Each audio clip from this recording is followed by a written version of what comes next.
اس کا جو خون نکالا جاتا ہے اس سے قربانی ادا ہو جاتی ہے. ثم یقسم لحمها اثلاثا، فقہا کہتے ہیں گوشت کے 3 حصے سنت ہے. ایک اپنے بال بچوں کے لیے، ایک رشتہ داروں کے لیے، ایک فقراء اور مساکین کے لیے.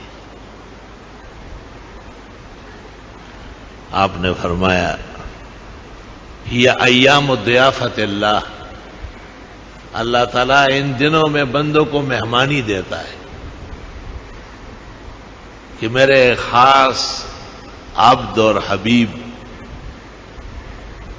حضرت ابراہیم اور اسماعیل کی ایک قربانی قبول ہوئی ہے. اگر کسی نے ویسے شوشا کے طور پر یا گھر کی ضرورت کے لیے گوشت کے انتظام کے لیے قربانی میں حصہ پکڑا تو صرف اس کی نہیں، بقیہ قربانی ابھی سب مردار ہو گئے.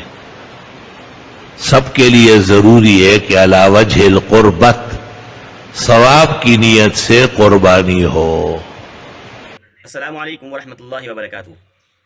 محترم ناظرین کرام، مفتی ظفر علی خان صاحب کی ویڈیو دیکھنے کے لیے اور سننے کے لیے، ان کے بیانات کو سننے کے لیے ہمارے چینل کو سبسکرائب ضرور کر لیں.